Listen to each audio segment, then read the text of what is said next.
요한복음 18장 33에서 37절입니다. 요한복음 18장 33절에서 37절. 빌라도가 다시 관저 안으로 들어가 예수를 불러내서 물었다. 당신이 유대 사람들의 왕이요?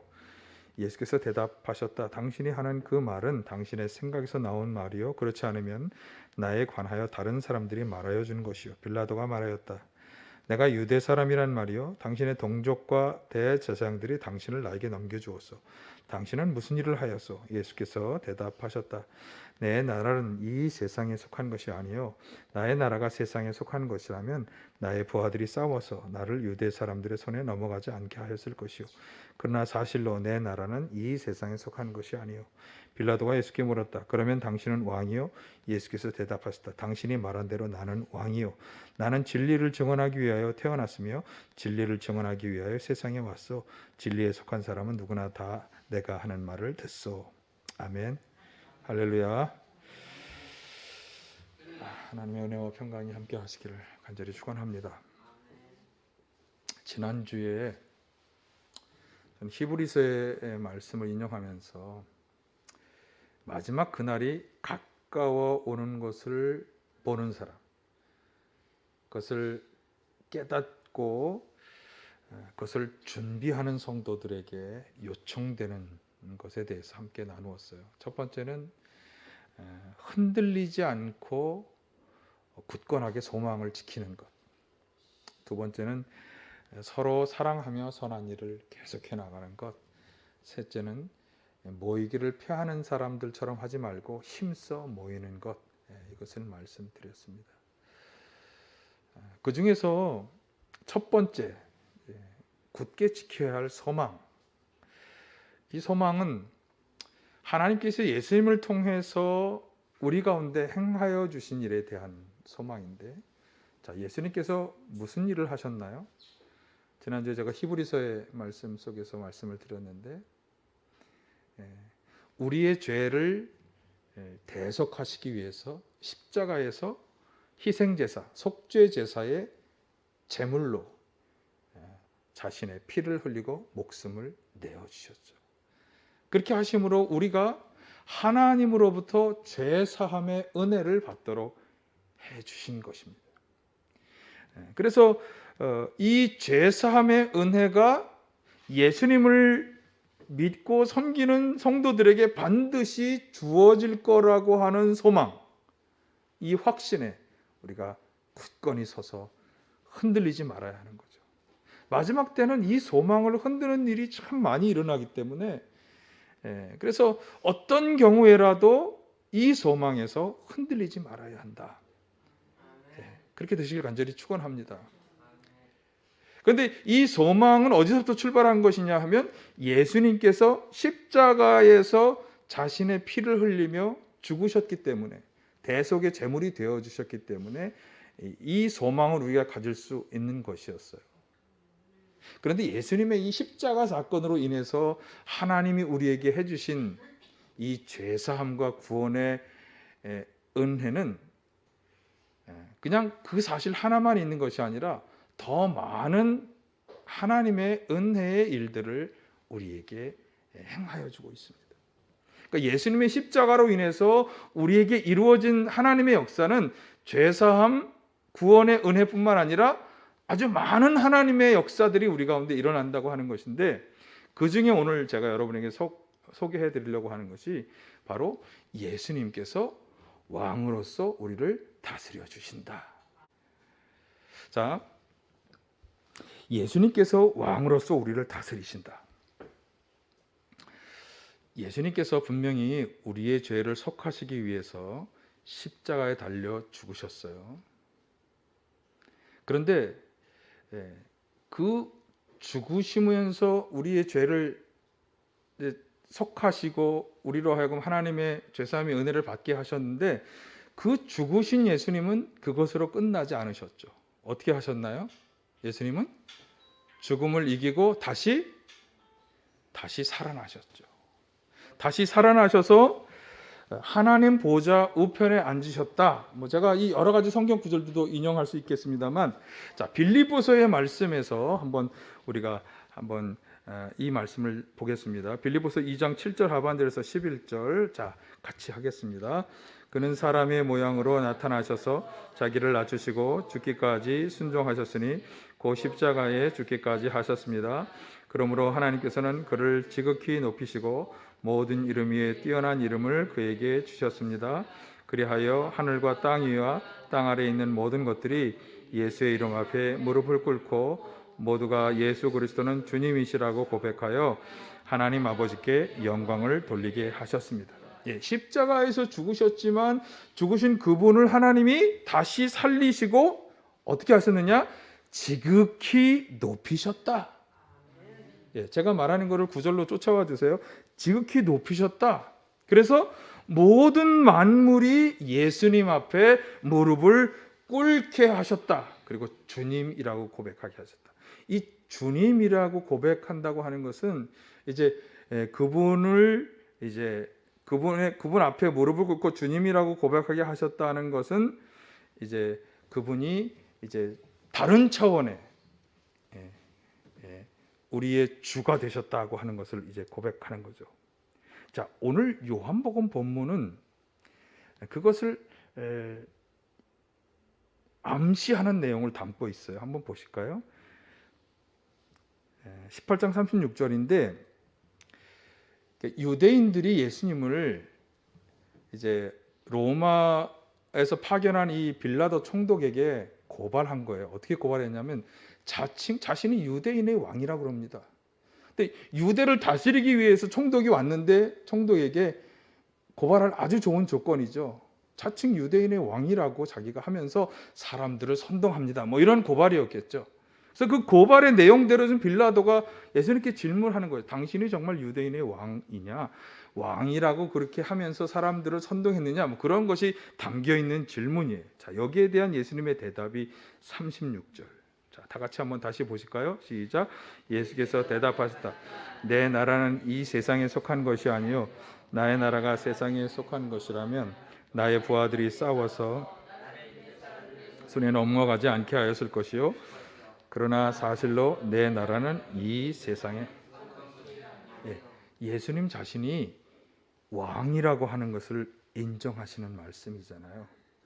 사실 37절에서 다시 한번 왕이요라고 질문할 때 그래 나는 왕이요라고 대답하기도 하셨어요. 자, 그런데 왕으로서 자신이 다스리는 그 나라에 대한 설명을 지금 어떻게 하고 있냐면 그 나라는 이 세상에 속한 것이 아니라는 거죠. 그럼 그 나라는 어떤 나라냐? 이 세상에 속한 것이 아니고 예수님과 하나님의 통치가 이루어지는 나라다. 그러니까 예수님을 믿고 섬기는 성도들로 하여금 예수님을 주님이라고 고백하면서 그 나라의 백성으로 살아가게 하셨다라고 하는 그런 말씀으로 우리가 해석할 수 있겠습니다. 자, 이것을 뒷받침해주는 아주 중요한 구절이 요한계시록 1장 5, 6절에 나오는데요. 사실 요한복음이나 요한계시록이나 다 요한사도의 가 저작으로 등장하고 있으니까 같은 어떤 맥락의 말씀으로 볼 수 있겠어요. 한번 보세요. 또 신실한 증인이시요 죽은 사람들의 첫 열매시요 땅 위의 왕들의 지배자이신 예수 그리스도께서 내려주시는 은혜와 평화가 여러분에게 있기를 빕니다. 자, 여기 이 말씀은 지금까지 설명드렸던 예수님이 우리의 죄를 사하기 위해서 죽으셨지만 이제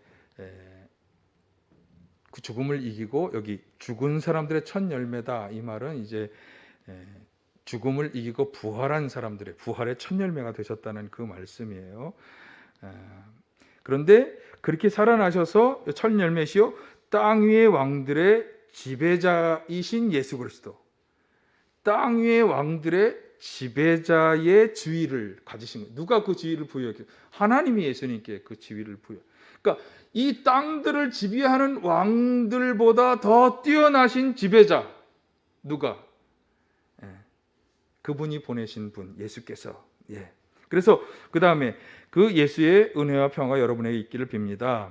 예수 그리스도께서는 우리를 사랑하시며 자기의 피로 우리의 죄에서 우리를 해방하여 주셨고 우리로 하여금 나라가 되게 하시어 자기 아버지 하나님을 모아 섬기는 제사장으로 삼아 주셨습니다. 그에게 영광과 권세가 영원무궁하도록 있기를 빕니다. 예수님께서 자신의 피로 우리를 죄에서 해방시켜 주셨을 뿐만 아니라 우리를 나라가 되게 하셨다. 그래서 하나님을 섬기는 제사장으로 삼아 주셨다. 이렇게 말씀하고 있잖아요. 이 나라가 되게 하셨다라고 하는 이 말씀에 여러분 성경 보시면 참고 구절이 나와 있는데 출애굽기에서 이 나라가 되게 하셨다는 말은 하나님을 섬기는 제사장 나라가 되게 하셨다는 그 말이에요. 누구를? 이스라엘 백성들을. 그러니까 지금 요한 본문에 의하면 우리 그리스도인들을 그렇게 하나님을 섬기는 나라, 하나님을 섬기는 나라의 제사장이 되게 하셨다. 그 말씀이에요. 그런데 그것은 이 세상 속에서 세상의 제도 안에서 이루어지는 것이 아니다. 자, 여러분 이 말씀을 한번 생각해 보세요. 이건 육신적인 일로 이루어지는 게 아니라는 거예요. 영적으로 우리 가운데 이 일이 이루어진다는 말씀이죠.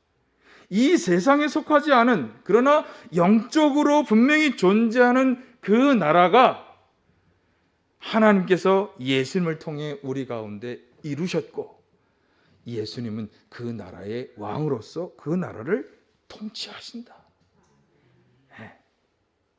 그 예수님이 왕이 되어서 통치하시는 나라에 우리는 그 나라 자체가 되었고 그 나라에 또한 제사장이 되었다. 그렇게 지금 말씀하는 것입니다.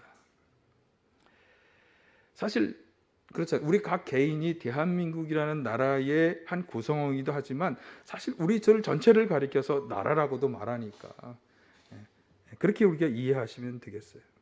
그러니까 우리는 육신적으로 대한민국이라는 이 나라와 그 나라의 정치, 경제, 권세자들의 통치와 다스림을 우리가 받고 살아가고 있지만 예수님께서 하나님에게 순종하여 십자가에서 자신의 피를 흘려주시고 대속제물이 되심으로 우리에게 어떤 일이 일어났느냐?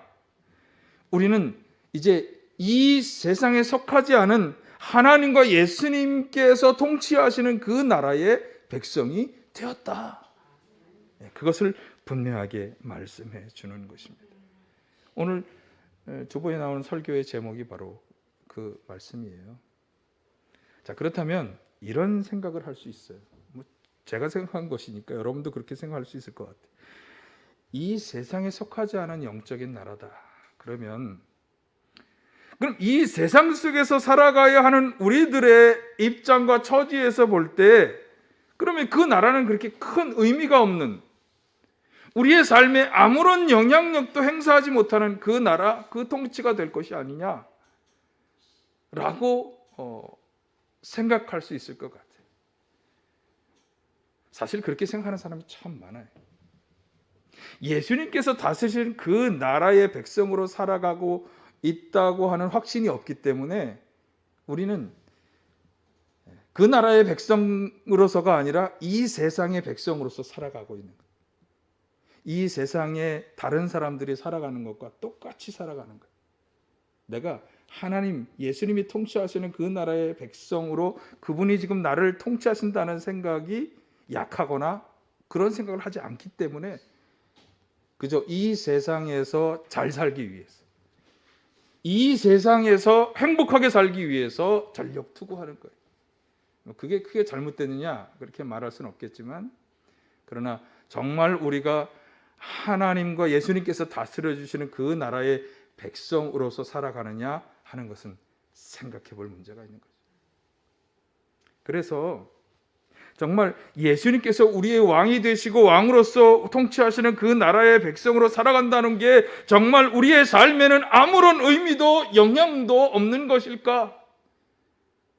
그것을 제가 함께 여러분과 이제 나누려고 하는데 특별히 시편에서 그것을 잘 말씀해 주고 있어요. 요한복음에서는 더 이상 여기에 관련된 얘기가 나오지 않습니다. 그러나 이제 제가 렉저너리를 가지고 설교 준비를 한다고 이제 몇 차례 말씀을 드렸는데, 렉저너리의 이번 주 참고 성경 구절로 시편 93편과 시편 132편이 다 나와 있어요. 그래서 저도 그렇게 읽다가 연결이 되는 것입니다. 뭐 제가 성경을 다 꿰뚫고 있어서 연결한 것은 아니고요. 하나님께서 다스리시는 통치가 어떤 것이냐, 그 나라의 통치를 받는 백성들에게 하나님은 어떤 일을 행하시느냐, 그것이 이 시편 93편과 132편에 잘 나타나 있기 때문에 아까 말씀드린 질문, 이것이 영적인 세상이고 그 영적인 나라이지만 그러면 그 나라에서 살아가는 백성에게 하나님은 어떤 일을 행하실까? 정말 아무런 영향력도 행사하지 못하는 것일까? 아니면 성경은 우리에게 무슨 일을 행하신다고 증거하고 있는가? 그것을 이제 함께 살펴보려고 하는 것입니다. 자, 예수님께서 왕으로 통치하시는 나라의 백성에게는 어떤 일이 일어날까? 자, 이것을 한번 염두에 두시면서, 그런데 이 시편에서 왕이 통치하시는 그 나라의 백성으로 살아간다고 할 때 이 왕의 통치는 주로 하나님의 통치를 이야기하는 것입니다. 그런데 지금 오늘 제가 얘기하는 것은 예수님이 왕으로서 우리를 다스려 준다고 하는 얘기를 하려고 하는 거거든요. 아니, 목사님, 두 가지가 어떻게 연결이 됩니까? 연결이 됩니다. 사실 우리는 예수님과 하나님과 성령님이 한 분이시라고 하는 삼위일체라고 하는 신학적 주제를 다 받아들이고 있어요. 그분이 결코 다른 분이 아니라는 거죠. 그래서 구약에서는 아직 예수님을 모르는 시대이기 때문에 하나님의 통치, 그 통치 아래 살아가는 백성들에게 일어나는 일, 이렇게 설명하고 있지만, 이제 신약으로 들어와서 우리는 그분을, 그 하나님의 통치를 예수님의 통치로 치환해도 크게 문제가 되지 않는 거예요. 그래서 오늘 시편에서 하나님의 통치, 하나님이 왕으로서 다스리신다, 이것을 예수님의 통치, 예수님이 왕으로서 다스린다, 이렇게 대치해서 생각하셔도 되겠습니다. 자, 먼저 93편 1절을 한번 보시겠습니다. 주님이 다스리신다. 위엄을 갖추시고 능력의 허리띠를 띠시며 다스리신다. 그러므로 세계도 굳건히 서서 흔들리지 아니한다. 자, 여기 다스리시는 분 왕께서는 스스로 권위를 세우고 갖추시는 분이에요. 그리고 능력으로 세상을 다스리신, 여기 그러므로 세계도 굳건히 서서 흔들리지 아니한다. 이 말씀에서 우리가 이 1절 9절에 아주 중요한 점을 깨달을 수 있는데, 그것은 뭐냐면 주님이 다스리시는 이 왕권, 이 다스리심은 단순히 그 나라 백성에게만 해당하는 게 아니라 온 세계의 나라들에게, 그러니까 이것을 이제 신학적으로 무엇이라고 얘기하냐면 우주적인 것이다, 이렇게 얘기하는 거예요. 그러니까 하나님, 이 세상의 왕으로서 우리를 다스려 주시는 그 하나님은 그냥 우리의 하나님만이 아니라 이 세상 모든 만물을 다 다스리시는 우주적인 왕이시다. 그래서 그분이 왕의 권위와 능력으로 모든 만물을 다 다스려 주시기 때문에 우리뿐만 아니라 세상 모든 만물이 다 흔들리지 않는 견고함 속에 살아갈 수 있다라고 성경은 말씀하고 있는 것입니다. 흔들리지 아니한다. 견고하게, 굳건하게 서서 흔들리지 아니한다. 저는 정말 견고하게 서서 흔들리지 않는 그런 인생이 되면 정말 좋겠어요. 근데 뭐 우리는 참 연약합니다. 코로나만 해도, 사실 뭐 2년 전만 해도 이렇게까지 세상이 이 코로나19라는 것에 영향을 받고 그 위력 속에서 이렇게 꼼짝달싹 못하게 될 줄은 아무도 생각하지 못했죠. 우리 인생이 사실은 그렇게 연약합니다. 사실 어떻게 보면 우리의 인생은 참 염려와 걱정거리로 가득 차 있습니다. 부모님에 대한 걱정, 자녀에 대한 걱정, 사업에 대한 걱정, 직장에 대한 걱정, 그래서 돈에 대한 걱정, 질병에 대한 걱정, 먹고 사는 문제에 대한 걱정. 젊은 세대 사람들은 비트코인이 오르내릴 때마다 걱정과 탄식이 막 우러나오잖아요. 사실 그래서 쉬지 않고 문제거리가 생겨나고 발생하는 게 우리의 인생. 그래서 염려와 걱정을 떼놓고 살아갈 수 없는 것이 우리의 인생이다. 자, 그렇지만 세상의 삶은 그렇다 할지라도, 그러면 하나님이 권위와 능력으로 왕으로서 우리를 다스려 주시는 것이 분명하다면, 그러면 우리 삶에 다가오는 이 문제들에 대해서 우리를 다스리시고 돌보시는 그 하나님은 어떤 일을 행하여 주실 것이냐? 내버려 두고 방관하실까요? 그저 멀리서 어떻게 하나 두고 보자 그렇게 하고 계실까요? 어떻게 하실까요? 창조주 하나님의 능력으로 우리 가운데 이 문제들에 대해서도 선하게 역사해 주시지 않을까요? 그렇게 해주시기 때문에 세계는 흔들리지 않고 견고하다고 말하는 것입니다. 우리의 삶도 그렇게 흔들리지 않고 견고하게 서도록 붙잡아 주실 것입니다.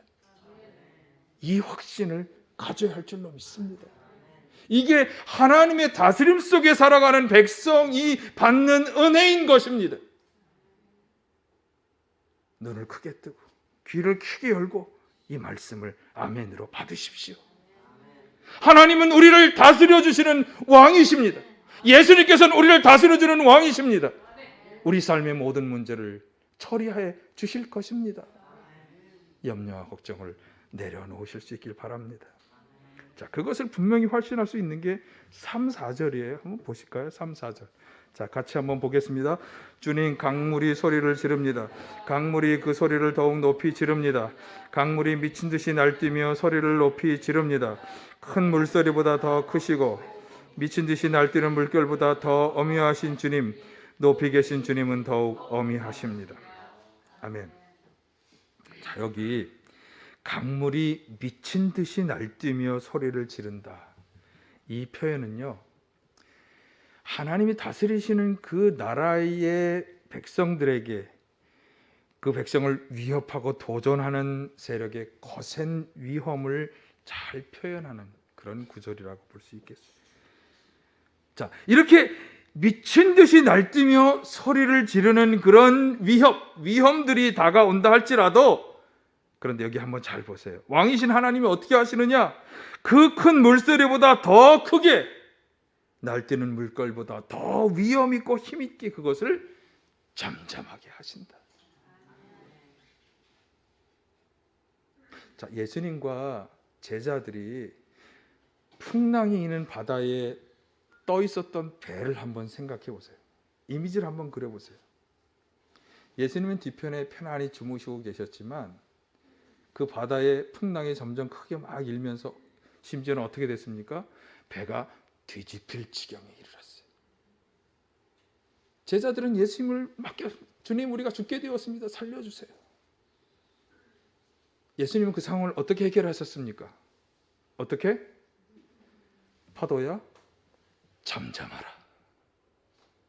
한마디 말씀으로 잔잔하게 하셨어요. 물론 믿음 없는 제자들에 대해서 야, 왜 이렇게 믿음이 약하니 한마디 하셨지만, 어떻게 그렇게 하실 수 있는 거예요? 그분은 세상 만물을 창조하시고 다스리시는 창조주, 바로 그분이시기 때문에. 우리 삶에 그런 풍파가 닥쳐온다 할지라도, 미친 듯이 날뛰고 소리 지르는 위협들이 다가온다 할지라도 어떻게 하신다? 한마디로 잠잠하게 하신다. 우리를 다스려주는 왕이 계시기 때문에 우리는 능히 이기고 승리할 수 있다. 그래서 예수님이 제자들에게 지적하신 것처럼 우리에게 사실 문제는 믿음이 없는 거예요. 믿음이 없는 게 우리의 문제.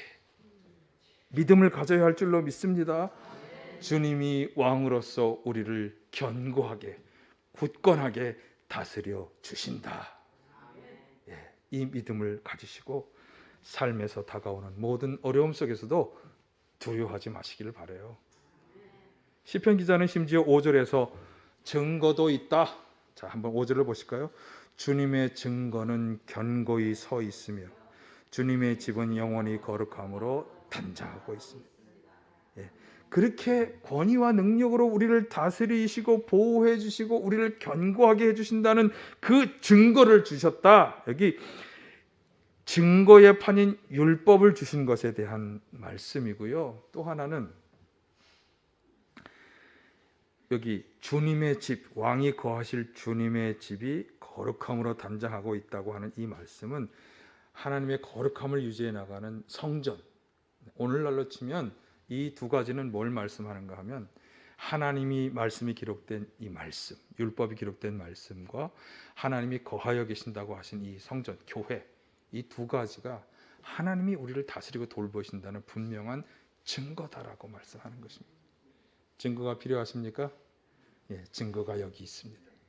이 말씀과 이 교회가 증거입니다. 여러분, 하나님이 왕으로서 우리를 다스리신다. 증거도 있습니다.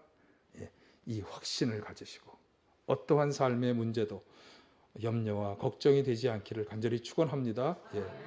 무엇을 먹을까 마실까 입을까 염려하지 마라. 하늘에 계신 내 아버지께서는 그 모든 것을 다 아신다. 너희의 필요를 채워주실 것이다. 그 믿음으로 나아가시기를 간절히 축원합니다. 두 번째로 하나님의 통치에 대해서 말씀하는 시편은 132편인데요. 특별히 이제 13절 이하가 그 말씀을 하고 있다고 하는 거죠. 자, 여기서 우리는 아주 중요한 개념 몇 가지를 분명히 볼 수 있겠네요. 먼저 13, 14절을 보시면 주님께서 시온을 택하시고 같이요. 주님께서 시온을 택하시고 그것을 당신이 계실 것으로 삼으시기를 원하셔서 이렇게 말씀하셨다. 이것은 영원히 내가 쉴 곳, 이것을 내가 원하니 나는 여기에서 살겠다. 아멘. 자, 여기 주님이 시온을 택하시고 그것을 당신이 계실 것으로 삼으셨다. 이 말씀이 무엇보다 중요합니다. 사실 하나님께서는 이 땅에 거처가 필요하신 분입니까? 필요하지 않으신 분입니까? 하나님은 이 땅에 거처가 필요 없으신 분이에요. 솔로몬 왕이 성전을 짓고 봉헌할 때 했던 고백의 기도처럼 사실 이 성전은 하나님이 머무시기에는 너무나 부족한 곳이에요. 그분은 하나님 나라에 그분의 거처가 있으신 거예요. 우리가 언젠가는 가야 할 그 나라, 거기에 그분의 거처가 있으시고 우리를 위한 거처도 예수님이 예비해 주셨다고 요한복음 14장에서 말씀하잖아요. 그런 것이에요. 분명히 예비해 주셨어요. 그런데 그런 하나님께서 굳이 시온이라는 장소를 택하여 그곳에 거하겠다고 말씀하신 거예요. 이유가 무엇일까? 이유가 무엇일까? 하나님이 불쌍히 여겨서 구원하고자 하는 백성이 그곳에 있기 때문이에요. 이것은 저의 확신이고 성경을 통해서 본 확신이에요. 거기에 대해서는 굳이 사실은 우리가 이유를 하나님께 여쭤볼 필요는 없어요. 하나님이 거하여 계시겠다고 말씀하셨으니까 우리는 그냥 감사합니다, 주님. 우리 가운데 거하셔서 임마누엘의 역사해 주셨어요. 그렇게 받으면 되는 거예요. 아니, 하나님이 예수님을 이 땅에 내려보내셔서 우리를 구원해 주겠다고 하실 때 아니, 왜 우리를 구원해 주십니까? 물어볼 이유가 사실은 없는 거예요. 우리는 그냥 감사함으로 받으면 되는 거예요. 네. 자, 그런데 그렇게 이곳에 우리와 함께 하시며 우리 가운데 거하시겠다고 하신 이 약속을 하신 주님이 구체적으로 우리 가운데 거하시면서 어떤 일을 하시겠다고 또 약속하시느냐. 15절 보실까요? 이 성읍에 먹거리를 가득하게 채워주고 이 성읍의 가난한 사람들에게 먹거리를 넉넉하게 주겠다. 하나님이 계시는 그곳에 하나님은 먹을 것을 풍성하게 제공해 주신다. 여기서는 먹거리라고 얘기했지만요, 필요한 것들을 풍성히 제공해 주신다, 이렇게 이해해도 뭐 그렇게 틀린 이해가 아닙니다. 그런데 사실 이 말씀은 이사야서 55장에 나온 말씀을 축약해 놓은 것입니다. 하나님이 당신의 백성에게 하고자 하시는 말씀을 아주 간단하게 요약해서 말씀하는 것인데, 그러면 축약이 아닌 원래 버전을 한번 보실까요? 이사야 55장 1에서 3절 한번 보겠습니다. 같이 보실까요? 너희 목마른 사람들아 어서 물로 나오너라. 돈이 없는 사람도 오너라. 너희는 와서 사서 먹되 돈도 내지 말고 값도 지불하지 말고 포도주와 젖을 사거라.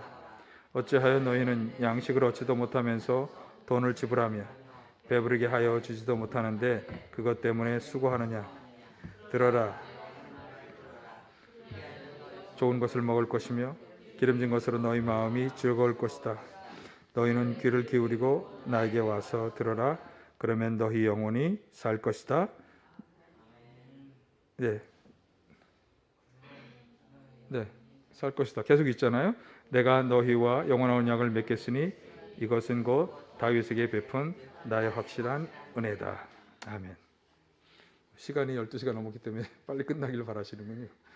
네. 자, 하나님과 함께하는 백성들은 그 어떤 수고도 값을 지불할 필요도 없이 어떻게? 좋은 것, 기름진 것으로 배부르게 되는 것입니다. 넉넉하게 해주신다. 그렇게 말씀하고 있는 거예요.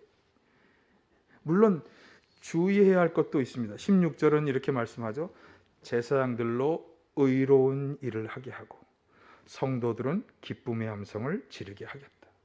하나님이 다스리시는 다스림 속에 들어가는 사람들의 지도자들에 대해서 하는 말씀이에요. 의로운 일, 공평한 일을 해야 하고 백성에게서 기쁨의 함성이 나오게 해야 한다. 이것이 하나님이 하고자 하시는 일이라는 거죠. 그러니까 하나님은 자비와 또 사랑이 풍성하신 분이지만 동시에 공의롭고 공평하신 정의로우신 분이잖아요.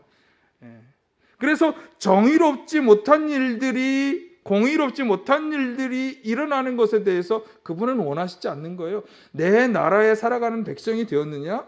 그 백성의 지도자이냐?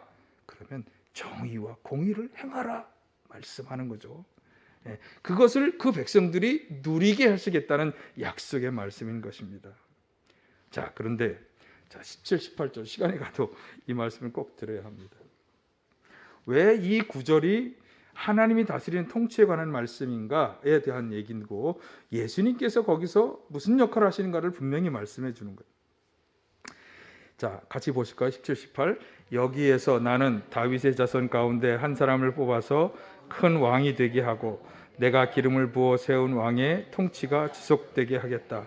그의 원수들은 수치를 당하게 하지만 그의 면류관은 그의 머리 위에서 빛나게 해주겠다. 자, 이 구절에서 우리가 알 수 있는 중요한 점은 뭐냐면, 하나님이 함께 하시며 축복해 주시는 그곳은 하나님께서 택하여 기름 부어 주신 왕께서 다스리시는 나라가 된다. 그런데 그 왕은 누구냐? 다윗의 자손이고 원수들에게 수치를 당하지만 하나님으로부터 면류관을 받으신 분이다 라고 하는. 여러분, 하나님으로부터 기름 부음을 받은 다윗의 자손 누굽니까? 너무나 분명하죠. 원수들에게 수치를 당하지만 하나님으로부터 면류관을 받으신 분 누구죠? 예수 그리스도를 말씀하는 거죠. 그러니까 하나님의 독생자 아들이신 예수님께서는 사람이 되셔서 우리 가운데 하나님 나라 역사를 시작하셨어요. 그런데 그 하나님 나라를 완성하기 위해서 그분은 죄를 사하시기 위해서 십자가의 속죄제사의 제물이 되어서 피를 흘리고 죽음을 당하셨지만 죽음을 이기고 하나님 나라의 하나님 보좌 우편에 앉으시면서 동시에 우리들에게 통치자로 왕으로서 오셔서 우리를 다스려 주신다라고 하는 거예요. 너무나 감사한 일이죠. 예. 여러분, 예수님이 십자가에서 피 흘려 주셨다고 하는 그 사건은 우리가 하나님의 죄 사함을 받고 구원을 받았다는 것, 너무나 중요한 복음의 기초이자 핵심 진리이지만 또한 우리로 하여금 그분이 왕으로서 다시는 나라에 살아가는 백성이 되게 하셨다. 이것도 너무나 중요한 복음의 진리입니다. 여러분, 그 주님이 왕으로서 다시는 나라의 백성으로 지금 우리가 살아가고 있다고 하는 이 분명한 확신을 가지시기를 바라고요. 그래서 우리는 어떤 또한 확신을 가질 수 있느냐? 우리는 그 어떤 우리를 뒤흔들거나 위협하는 그 어떤 우리의 대적들로부터도 우리는 안전하다. 그분이 우리를 지켜주실 것이다. 또한 우리 가운데 함께 하시는 그 하나님께서는 당신의 백성들에게 무슨 일을 행할 것이냐? 우리를 기름지고 좋은 것으로 배부르게 해 주실 것이다. 어떤 수고도 값도 지불할 필요도 없이 우리는 그것을 누리고 나누는 인생이 될 것이다. 힘들고 어려운 삶을 살아가도 여러분 이 확신 버리지 마시길 바랍니다. 붙잡고 나아가시길 바랍니다. 마지막으로 주신 것은 무엇입니까? 우리 가운데 공의롭고 공평하게 일하셔서 기쁨의 함성이 나오게 하실 것이다. 이 모든 하나님의 다스림과 다스림의 역사의 은혜를 확신하시면서 어떤 일이 다가와도 흔들리거나 믿음이 약해지지 마시기를 바라고 확신 가운데 주님이 주시는 기쁨으로 충만하게 될 것을 기대하며 나아가시기를 간절히 축원합니다. 사랑의 아버지 하나님,